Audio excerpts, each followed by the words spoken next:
When my daughter-in-law tried to bribe me with a $10,000 check to disappear, I didn't shout or cry. I filed it as evidence. The cameras she brought turned into witnesses, and the gate she mocked became my courtroom door. This story isn't revenge, it's revelation. I arrived that morning with a casserole dish wrapped in a towel and a spare key swinging from my fingers. The air smelled of lemon oil, cut grass, and the faint sweetness of river breeze drifting through the Spanish moss. Saturday light spilled over the porch I once painted myself. That soft haint blue meant to keep ghosts away. I stood there, 68 and steady, widow for almost a decade, still the keeper of this family's roots. "Morning, y'all," a neighbor called. I waved back, heart full. This house was supposed to hold my son upright again, not swallow him whole. I whispered my private rule, a home should love you back, and rang the bell. A wreath hung there, bright silk peonies instead of my pine cones. That was the first sign something had shifted. I could still see the day a year ago when I signed those papers. The title stayed in my name until they settled into marriage. Langston had hugged me tight, crying like a boy again, saying, "Mama, you sure you want to do this?" I told him. "Baby, measure twice, cut once. Love's like a mortgage. You can't refinance it with lies." I kept every document in a fireproof box, copies locked at my bank. My lawyer, Jory Malden, had said, "Odessa, you're generous but smart." His card was still in my wallet. I never planned to need it. Inside, the air was heavy with perfume and a kind of laughter that didn't belong. A pair of sequined flats sat by the stairs, on the piano, my husband's piano. A vase of fake lilies caught the light, and a scratch on the lid caught my breath. A leopard print throw covered my old chair. My sanctuary spot, in the kitchen, half a cake leaned on the counter beside plastic flutes and a sticky note. "Our weekend home," I said softly. "Well, isn't that something?" The way Southern women do when they'd rather not curse. I noticed my son's coffee mug near the sink, a lipstick rim that wasn't mine. Then she appeared. Callista D'Amour, sharp blazer, phone glued to her hand. "Oh, Miss Cromwell. Didn't know you were stopping by?" Miss Cromwell, not Mom. That small twist cut deep. Her sister, Narina, floated in behind, all gloss and camera, chirping. "We're just making the place pop for socials," I replied. Calm as a tide pool. Be good guests to a home that was here before you. Callista smiled that polished smile. "We'll treat it like our own." The wrong words again. By the door, a Goodwill bag sat open, my embroidered towels folded inside. "Going for a fresh look," Narina said. I called out for Langston, and he was out on the side porch, shoulders heavy, eyes rimmed red. "I'm just tired, Ma," he murmured. I touched his arm. "Tired or being used?" He didn't answer, just stared at the railing I'd painted last spring. "They're helping with content," he said finally. Like that explained everything. I told him gently, "Your home has to love you back, or it'll turn you out." He nodded, half listening, the way sons do when truth burns too close. Laughter echoed inside, bright and careless. Back in the living room, Narina lifted her camera. "Welcome to our low country weekend spot," she sang. I stood half in the frame, half forgotten. "Borrowed it from family," Callista told her followers. That word borrowed hit like a tap on bone. A stranger passed behind me, saying, "Excuse me, ma'am," grinning as if the place belonged to him. I set my casserole on the counter. Nobody thanked me. I folded the Goodwill bag shut, placed my towels back in the drawer, and straightened the piano scarf like raising a flag no one noticed. I turned to Callista. "In this house, we treat things with a history, like they have a heartbeat." She replied lightly, "We'll take care of it." I could tell she meant me. I looked at my son. "If you need me to fix something, say it plain." He couldn't. I tapped my purse, felt the firm edge of Jory's card, and walked to the door. Callista called after me. "Brunch at our place, 12 sharp." The word hour lingered like humidity. I faced my boy, voice soft but certain. "Baby." Who told them this was theirs? By 11:58, the first car door slammed like a judge's gavel. 2 more followed, quick and sharp, and before the minute hand reached 12, My driveway looked like a used car lot. The porch trembled under strangers' feet, the kind of crowd that talks louder than it listens. I counted plates, napkins, bottles of Prosecco lined up on the hood of my son's truck. A cooler thumped into the foyer, and somebody shouted, "Plug me in, we're dying out here." They used our outlet like it was public property. New doormats with gold letters, "Welcome to our weekend spot," mocked me from the stoop. I whispered what my grandmother used to say. Company's a blessing when it's invited.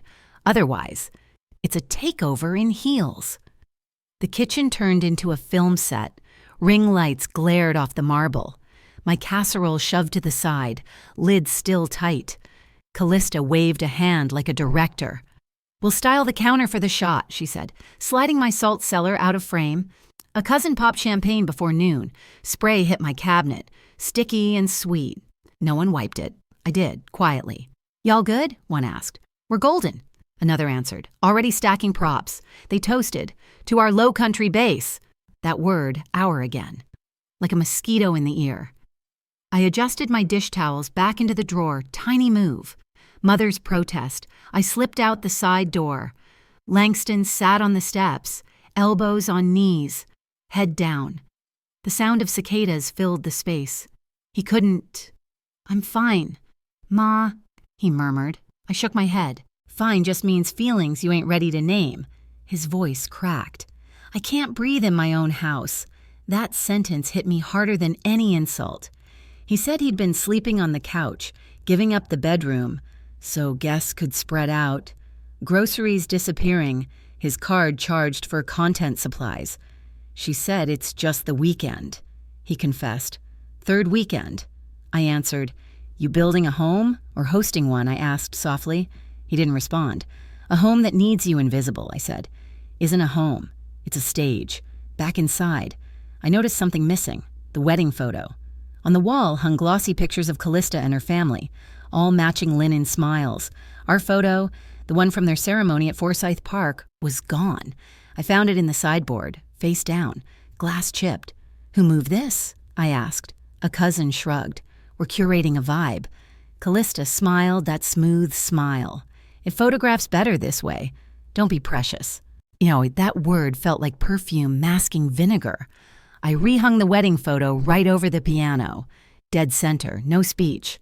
Just a placement that said, "This story still has my name in it." Narina lifted her phone. "Welcome to our weekend home," she chirped to her livestream audience. I stood in the edge of the frame, nameless. Comments flashed. "Whose place?" "Goals," Callista grinned. "Borrowed from family. Love wins." That phrase sterilized the theft. A guest brushed by. Reached into my pantry for spices. My real plates got replaced with cuter paper ones. My casserole set aside again, Narina said. "Keeping the palate minimal." Translation. "Erase Mama's touch. I counted to 3. Rage burns quick, but wisdom burns slow." As plates clinked, Callista bragged about brand partnerships. Every electric hum in the house sounded like money leaving Langston's account. "Y'all planning to pitch in for groceries?" I asked lightly. Silence. "Exposure bucks," one cousin joked. Langston carried out coffee. "Make fresh," Callista snapped. "This batch is bitter." I looked at her. Calm. "Hospitality's not servitude." She laughed thinly. My son looked down. I restacked the real plates, small gesture. Firm reminder. Then, in front of everyone, Callista said, "Miss Cromwell gets overwhelmed by crowds." "Turning me into a fragile exhibit," Narina added. "We'll handle the aesthetics," I smiled. "Steady as a clock." "Baby," I said. "Aesthetics don't pay the light bill." A few guests blinked, I added. "Brunch ends at 1, that's when this house rests." Callista's tone went sugary. "We're doing a sunset shoot." "Not in this living room," I replied. Silence pulled tight. I placed my casserole in the middle of the table and bowed my head to say grace. That was my declaration of ownership. While they ate, I moved quietly, photographed the thermostat, the new mats, the frames, all time-stamped. Evidence of boundaries crossed. I tucked the broken photo glass into a zip bag. You want this life?" I asked Langston softly. He shook his head, almost invisible. "All right then," I whispered. The house heard me if no one else did. Callista lifted a glass. "To our future here." Glasses clinked. I didn't join. I set the oven timer for 1 hour and said evenly, "At 1 o'clock, this gathering ends." Laughter followed. I didn't smile. Narina murmured. "We'll keep filming in the den," I said. "Not after 1. Not in this house." When the timer beeped, it wasn't a reminder. It was a warning. At 12:55, the house buzzed like it didn't hear the clock. The oven timer blinked 5 minutes left. The music droned from that little Bluetooth speaker. Smooth jazz playing over laughter that didn't belong to me. Narina barked directions to her cousins. Bigger smiles, tighter frame. While Callista waved someone toward the curtains. I'd said no filming past 1, but my words floated like dust in sunlight. Ignored until they settled. Langston caught my eye from across the room, lips forming. "Ma?" That silent plea lit something steady in me. I counted 1, 2, 3. Older women know that patience is not the same as permission. I pictured the breaker box beside the pantry. I knew every wire in this home. When the timer beeped, I stood up. Didn't rush, didn't clear my throat. I simply said, "Brunch is over. House rests now." They kept talking, pretending not to hear. A cousin laughed. "We just need 20 more minutes, Miss Owe." I turned toward him. Steady. "We're not negotiating time." Callista's smile thinned. "We're mid-live stream," she said. "Then you picked the wrong house for live." I answered. Narina whispered to the crew, "Keep rolling." I didn't argue. I reached over and clicked off the Bluetooth speaker. Then the ring light, each small sound, click, like a nail sealing a coffin of disrespect. They scrambled to plug back in, whispering about circuits. I walked to the side panel and flipped the breaker. The room fell silent, lit only by noon sunlight through lace curtains. The live stream froze mid-frame. "Audio lost?" A voice on the screen scrolled before it vanished. I said calmly, "This is a home, not a studio."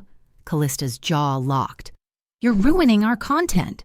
I looked her straight. "You're ruining my son." Narina tried filming on battery. I stepped in front of the lens, palm raised. "Permission," I said, "is power here." Langston exhaled like someone surfacing after a long dive. I lifted a receipt from the console table, marked doormat's bill to Langston's debit. "Who authorized this?" I asked. Callista tossed her hair. "We'll settle later, it's for branding." I turned the slip toward her. "Branding doesn't come off my child's paycheck." On the corkboard by the pantry, my own grocery notes showed totals. Langston's card listed beneath. "Y'all planning to pay in exposure bucks?" I said dryly. One aunt laughed until she saw my face.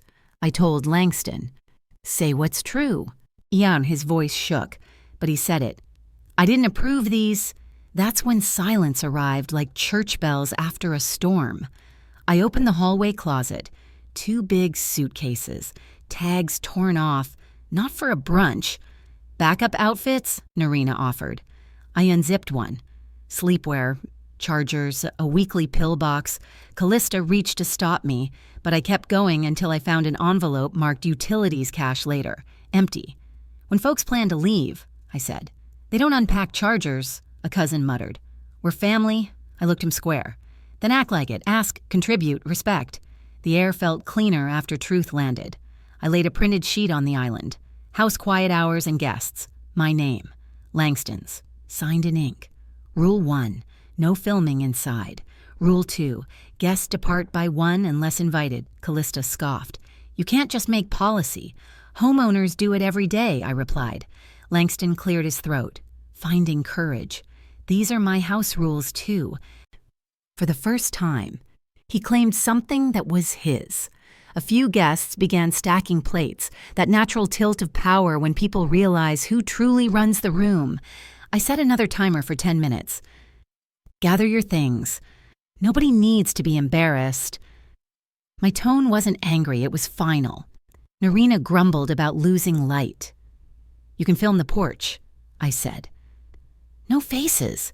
No inside." Callista hissed. We had plans.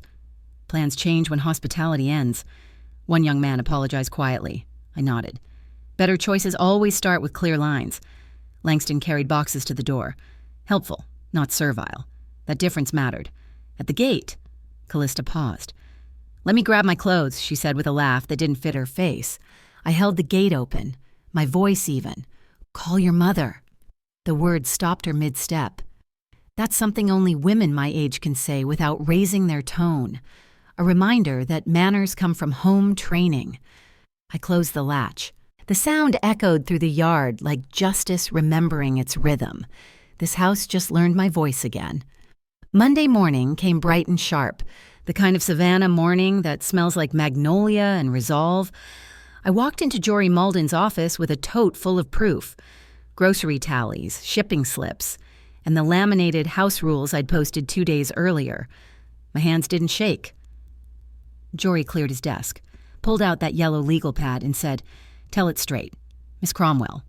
Dates, times, names. So I did. From the first slammed car door to the last click of my gate latch. He nodded slowly. Sole ownership, he murmured, tapping the deed copy. That's our backbone. He circled my rule. No filming without permission. We airdropped screenshots from Langston's bank app. Charges coded to Callista's brand. Exhibit A through G. When I told him about the line I gave her, call your mother. He grinned. Civil. Not hostile. Just how a queen does it. We turned feelings into a dossier. Jory printed a photo index, pantry receipts, a ring light left on the rug, even the list of crew scrawled on a sticky note. See this? He said, highlighting the doormat order billed to Langston. Unsolicited, unauthorized. That's exploitation in plain clothes. I passed him the text chain from Saturday morning. Langston's message. We'll wrap by 1. Callista's reply. We'll be quick. That, Jory said, was written, proof of disregard. He drafted the summary narrative like gospel. Hospitality extended, consent withdrawn, disregard persisted. Simple words carry weight. Langston signed his affidavit, his hand steady for once. Mine followed, initials firm and unshaken. Jory flagged 2 witnesses, Mrs. Duplessis, the neighbor who saw the film crew, and the grocery manager who'd verify those sudden bulk buys. Facts walk on their own legs, he said. You just have to line them up. By noon, we stood inside the Chatham County Clerk's office. I requested 2 certified copies of the deed, one for the gate box, one for my fridge file. The clerk stamped the seal, thick and blue, like truth pressed into paper. Jory finished the certified notice to vacate, addressed to Callista and Narina by name. No ambiguity. Then a filming prohibition notice. Legal and airtight, making my no cameras rule official property law. We notarized the updated house rules, stamped, dated, timed. Jory handed me a trespass warning form, ready for Deputy Reese Calder's signature if that gate ever rattled again. You post once, say once, he said. After that, let the paper talk. Later, at a cafe on Whitaker Street, Reverend Vale met me for coffee. He listened as I told him everything. You know, he said gently, grief makes us overgive. You don't owe penance for being strong. We talked about Langston's tears. He's not weak, Vale said. That's what a fawn does. It freezes to survive. I told him I wanted boundaries that teach love, not fear. He smiled. Then let your gate be kind but closed. I decided I'd post the rules in a polite font, not a warning tone. Vale offered to mediate if it ever came to that. I tucked that offer away like a hymn in my heart. This wasn't revenge. It was restoration. By dusk, I was home. The air shimmered gold over the river. I mounted the clipboard beside the doorbell. Quiet hours and guests laminated in clear plastic. A basket marked return items sat beneath. Stray chargers, cosmetics, no shame attached. Langston installed a motion light and new doorbell cam. Not for show, Ma, he said. For record, I wrote the porch sign myself. Welcome when invited. Filming requires written permission. We rehearsed. I'd state the rule once. He'd stand beside me. As the sun sank, the brass latch on our gate gleamed like a medal pinned to memory. The house exhaled, finally itself again. Then came the pings. Langston's phone lit up, screen flashing like lightning. Group chat, Callista's clipped video already online. Narina threatening legal recourse. I heard the hum of a car turning down our lane. Rideshare map glowing on his screen. The first knock after the rules felt like a test. The blue lights washed over the magnolia leaves, quiet as a heartbeat. It wasn't sirens, just that soft pulse of law and order pulling into our driveway. Deputy Reese Calder stepped out of his patrol SUV, boots slow on the gravel, hat tipped low. "Ma'am," he said, "we got a report of a disturbance." I handed him the printed notice to vacate and my laminated house rules, edges still warm from the copier. "This is the disturbance," I said. He read each line, nodded. "Everything's signed, dated, and posted. That's not a disturbance. That's property management done right." Langston stood behind me, taller now, like his spine had found memory of its purpose. Calder radioed dispatch, civil matter, homeowner compliant. Hearing that felt like oxygen. It put the ground back under our feet. Then came the white crossover, polished, loud, confident. Verena Demore stepped out like she owned daylight, pearls, perfume, posture straight as her judgment. "Deputy," she called sweetly. "I'm here to retrieve personal items for my daughter," I answered. "Everything's boxed by the porch. Ma'am?" She waved that off. "You can't lock out family," Calder replied before I could. "Property owner has full right. Ma'am?" The passenger window rolled down. Callista sat there, phone raised, lens glinting like a tiny threat. Narina's voice whispered from the seat. "Zoom in. Hold the angle." Calder didn't flinch. "Turn that off unless you'd like to add evidence against yourself." The phone dropped an inch. For the first time, silence looked good on them. Verena took a step closer, smile sugar-coated. "Miss Cromwell, we're all women here. We can work this out." I matched her smile. "We could have 3 weekends ago." She shifted tone, that practiced charm slipping like silk. "You know how young people are, creative energy. Creative energy doesn't pay utilities," I said. Calder looked at Callista. "Did you have written permission to film here?" She blinked fast. "It's family content." He wrote something down. "Family content isn't an exemption under trespass law." Verena's pearls trembled against her throat. It was the first honest movement she'd made. Calder asked for identification. Verena hesitated. I handed him the receipts, affidavits, all organized by Jory Malden. He skimmed, lips curling in approval. "Clean work, ma'am," Callista snapped. "You didn't have to bring the law into this," I answered quietly. "I asked nicely. 3 times. Verena's chin lifted, brittle pride cracking through. "You'll regret this in court." Calder closed his notebook. "Then I'll see y'all there." "With her paperwork," Narina mumbled. "Delete the footage." Callista's finger hovered, trembling before the screen went black. The click of that power button sounded like a verdict. Calder used his boot to draw a line in the gravel. "This side's hers," he said, nodding toward me. "That side's yours," Verena muttered. "We'll collect the rest later." "No, ma'am," he said evenly. "1 trip. After that, it's trespassing." Langston carried their final box, slow but sure. Callista avoided his eyes, whispering to her mother about image control, I said. "Image control's how we got here." Calder tipped his hat. "Miss Cromwell, you're square. They're leaving now." Dust rose behind the car like incense burning out a bad spirit. When quiet settled, Langston exhaled so deep it felt like the house breathed with him. I gave Calder a small paper bag. "Sweet tea for the road," I said. He grinned. "Best kind of paperwork."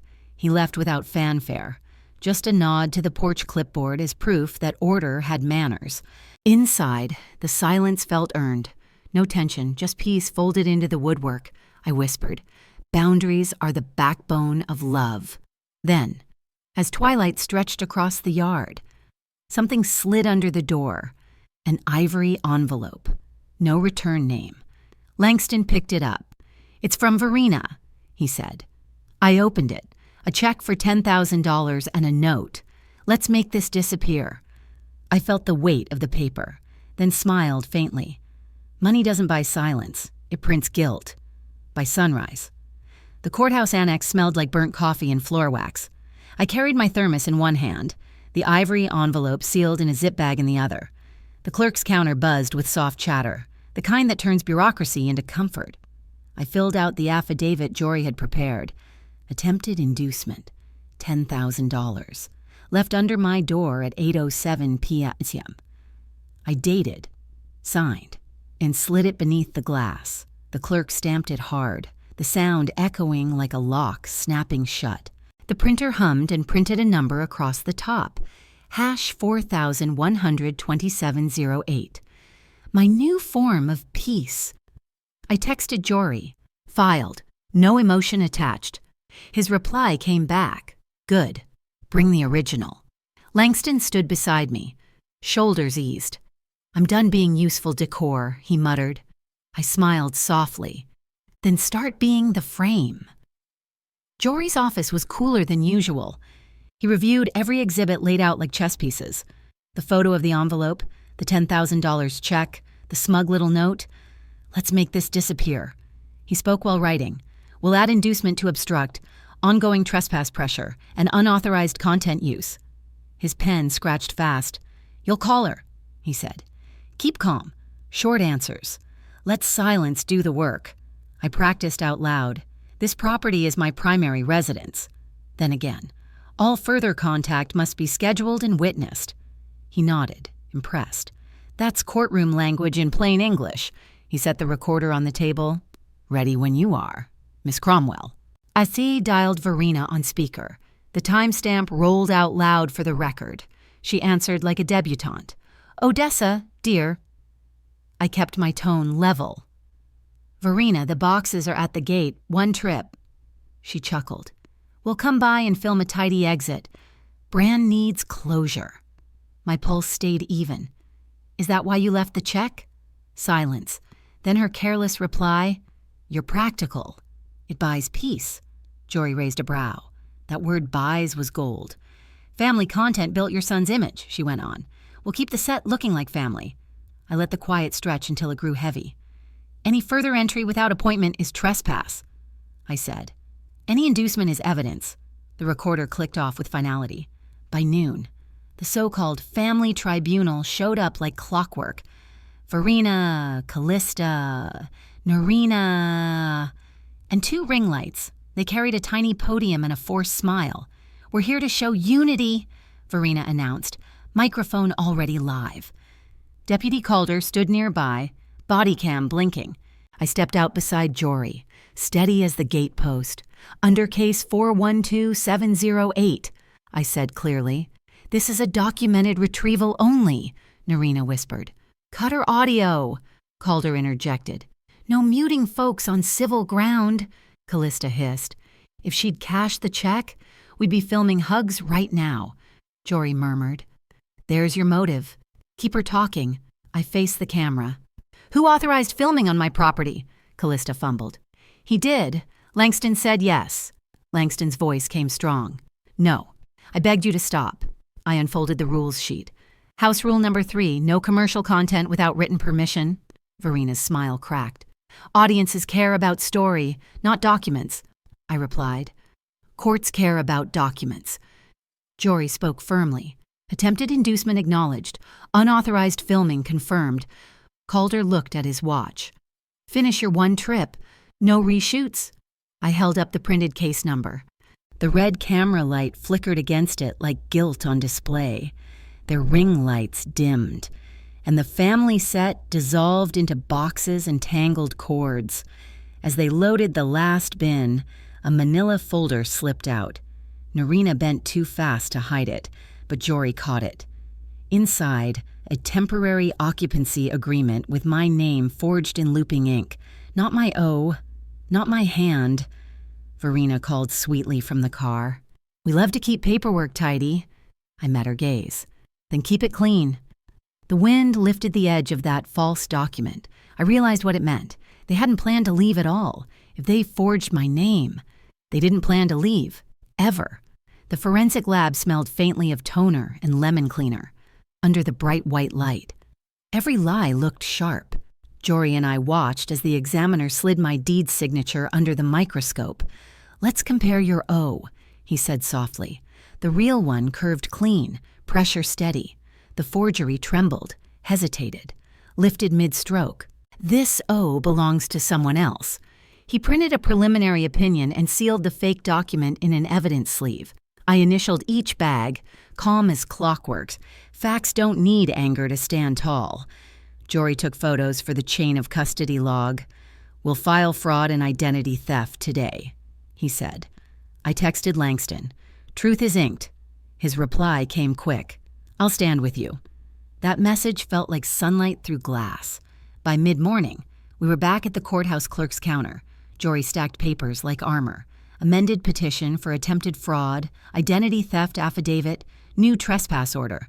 The clerk stamped each one, the rhythmic thud steady as a heartbeat. We attached the transcript from Verina's buys peace call, Langston's denial, and Calder's body cam summary. It all read like a quiet war fought with stationery and ink. I practiced a single line for next week's hearing. "I will not be erased inside my own deed." Jory smiled. "Short, strong, the court will remember that." Outside, the air felt cleaner, sometimes. Justice is just paperwork filed before lunch. At the HOA office, we met with the manager, a woman named Patrice, who had a voice like a bell choir. I handed her my memo revoking any filming permission. "No permits, no releases," she confirmed. "Clicking through records," Jory added. "They monetized without consent. Grounds for removal." Patrice drafted a cease-use notice to Callista's production team before we'd even sat down again. "Episodes featuring your property must be pulled pending verification," she said. I nodded. "They won't be cleared." My rule was simple now. No commercial use, no trespass, no narrative theft. Patrice thanked me for staying civil. "Civility works best," I said, "when it has a paper trail." That afternoon, I stood on my porch with Langston behind the camera. One take, no filter. "This is my home," I said, voice even. "Unauthorized filming and a forged document were used to pressure me. I've filed. Please respect my gait and my family's healing." I didn't name names. I didn't need to. We posted it to my small Facebook circle in the church group within hours. One sponsor paused their campaign. Another platform age-gated Callista's family tribunal video. I folded laundry and sipped tea while the internet did what the law would take weeks to finish. Justice hums quietly sometimes. It doesn't need applause. The phone rang near dusk. Verina's tone was sugar and smoke. "Let's be women about this." I kept her on speaker. Langston listened, jaw tight. "Withdraw the filings," she urged. "We'll issue a joint apology video," I answered. "The filings protect my son, too." A courier arrived mid-call with a sponsor letter. Northbridge Naturals suspending partnerships pending fraud review. 10 minutes later, Callista's apology post went live. Screenshots of her crying, words like misunderstandings and editing choices. I didn't reply. Jory's text came in. "Their PR is quicksand. Don't step in." Langston whispered, "Mom, I made a mess," I told him. "Mess is human. Fixing it is divine." That night at the kitchen table, I slid him a 2-page boundary agreement I drafted. No filming inside. Counseling sessions scheduled. Separate mailbox. Clause 7. If third parties pressure Mom, I remove them or myself. He read it twice, then signed with a shaking hand. I signed under his. 2 copies. One for Jory. I handed him a new phone with their numbers blocked. "Call me. Call your therapist. Don't call the past," he asked. "You still trust me?" I said. "I trust the man you're trying to be, not the one they used." By evening, the fence line drew new attention. Reporters, vloggers, curious neighbors. I stood on my porch and repeated the same line. "Unauthorized filming and a forged paper were used to pressure me. I've filed." One young vlogger asked, "Where's the spicy part?" I said. "The spicy part is the case number." Callista's SUV idled nearby. "Odessa," she called softly. "Off the record, can we fix this?" I answered. "Fixes start with truth on paper." Even the reporter nodded. I closed the gate. Its click, softer now, but final. Then my phone buzzed. Bank fraud alert. Someone tried to mobile deposit the same $10,000 check I'd turned in. The app froze the transaction, flagged the device. 10 minutes later, a process server knocked, subpoena in hand, not for me, but for their records. Uploads, drafts, raw footage from my address. I looked toward the fading light over the marsh. Savannah sunsets carry mercy in slow motion. If their story lived in my house, the hard drives are about to tell it. By sunrise, the courthouse was already awake. I carried the red folder-like armor while Jory walked beside me, tie slightly crooked but eyes sharp. We're asking for preservation, not punishment, when he whispered. The judge nodded as we presented the filings. I said one line, Your Honor, I only want what already exists preserved. And Deputy Calder confirmed chain of custody for all media taken at my home. The judge's gavel struck once. Temporary preservation granted. No deletions, no edits, no tricks. The clerk emailed the order to Platform Legal before we even sat down. I texted Langston, truth protected. His reply, then I can live with it. At the compliance lab, a young tech mirrored the crew's external drive. The hum of machines filled the air like restrained thunder. Screens blinked to life, showing B-roll, my own dining table staged with that fake occupancy agreement. Someone off camera laughed. We'll get her to sign once she cools off. My stomach went cold. Timestamps matched the night I called the sheriff. Metadata exposed their live upload lie. Then came the clip. Verina's voice, low and clear. If she won't sign, we post anyway. Conflict plays better. Jory numbered every file. I didn't speak, just breathed and watched their performance crumble frame by frame. By noon, we were in a virtual compliance meeting with the platform's legal team. They displayed our court order and the forensic memo side by side. One policy officer spoke first. This qualifies under harassment and invasion of privacy. Within minutes, the family tribunal video was taken down. Their channel flagged for demonetization. Sponsors withdrew quietly. One liaison simply said, "This was never the partnership we signed for." I didn't celebrate. I sent one group text to my church ladies. Thank you for praying for light. Back at the courthouse that afternoon. The other side tried spinning fiction into misunderstanding. It was all creative context, their lawyer said. Jory slid exhibits forward, the forged signature, the B-roll confession, Calder's report. The judge's tone sharpened. This isn't creativity, this is coercion. Orders came down. No contact, no filming, cease use injunction, civil discovery authorized. And a warning. Forgery invites criminal review. Langston's eyes met mine. We didn't smile, didn't gloat. Only peace, earned, not gifted. That evening, I sat on my porch with the blue binder I'd kept since Arthur passed. My consent and access ledger. Dates, keys, names. My quiet record of who belonged. A reporter asked if I'd say something symbolic. I flipped to the page marked Callista. Access rescinded. Certified letter sent. Verina's voice broke from the street. Let me get my clothes, I answered steady. Consent was rescinded. Deputy Calder supervised the retrieval. Sealed box. No one stepped past my gate. I checked the final line in ink and closed the binder. The sound was small but final. The next morning, settlement papers arrived. Public apology video, full takedown, donations to my church pantry, reimbursement for every cost. I added my clause, permanent location ban, non-disparagement, rights reversion, if breached, damages trigger automatically. The judge so ordered it. I told Langston, Mercy isn't reopening a door. He nodded, voice low. I know, Mama. At dusk, we sat under the crepe myrtle. He said, They made me feel chosen, I told him. Choose yourself, with work, with truth. We drafted his port job schedule, called his counselor, and said a short prayer. The first full breath I'd taken in weeks came easy. By nightfall, the platform confirmed full takedown. Sponsors gone. DA reviewing forgery evidence. I watered my ferns and placed a church pantry box at the gate, built from their donation, now feeding others. Then came a gentle knock. Not cameras, not conflict. Just my neighbor, holding a pie.